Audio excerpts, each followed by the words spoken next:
Pregame.com. The NFL Fest might actually see an all-time TV ratings low for a Saturday night game in this one.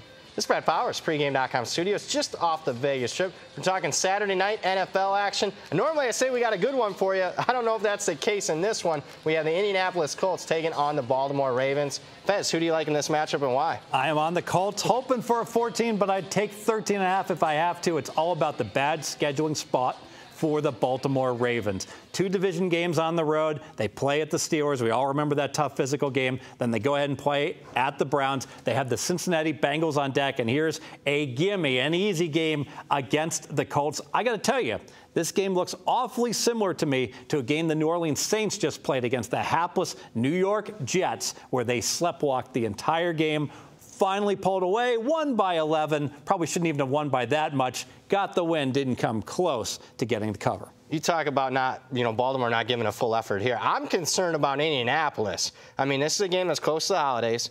Their season, for all intensive purposes, is over. They don't have luck.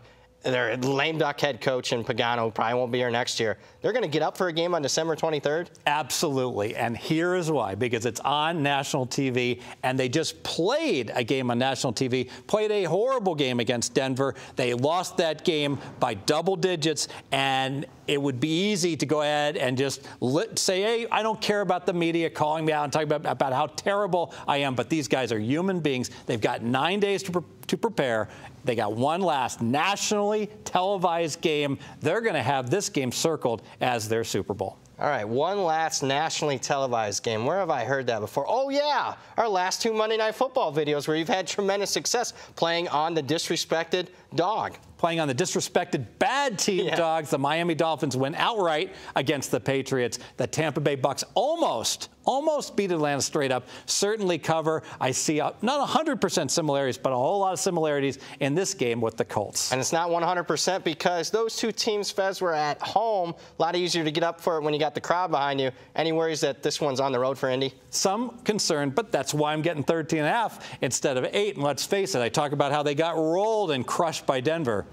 They still covered at 13.5. There's a lot of wiggle room with that many points. Great point. How about your second key handicap? The excessive point spread tax on the Baltimore Ravens. Let's take a look. This is a must-win team. They were laying 10 last week on the look-ahead line. Nothing has really changed. Did that win against Cleveland really raise our Baltimore power ratings? Only slightly, but now the spread is 13.5.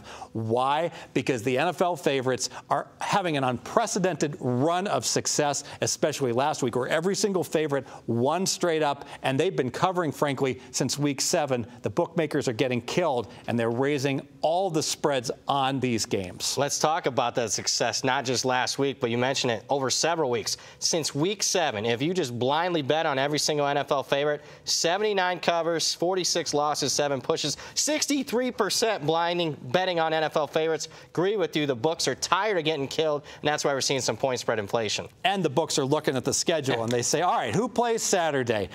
We have Baltimore as a big favorite. We have the Vikings as a big favorite. What is the public going to bet? Will they bet? Of course they're going to bet. It's December 23rd. They all have the day off, and they're going to bet on both the favorites. They need to raise these spreads enough to get somewhat balanced action. And I got to tell you, a lot of these sharps have a lot less money than they had back in week 6 to play back on these bad teams getting the points. Yeah, absolutely. I'll tell you what, when you got Christmas presents or betting the Cleveland Browns again and maybe losing, or the Indianapolis Colts, Fez, I like this pick a lot. Let's make it official. No more Browns. Yeah. Let's make it official. Baltimore is in a bad scheduling spot. They just played 2 division games on the road. Now they face a team that has 9 days to prepare. And the point spread tax is huge on Baltimore. The look-ahead line 1 week ago was 10 on this game. Now Baltimore is laying 13.5. Give me the Colts plus the 13.5. Fez Math likes it. More videos, pregame.com.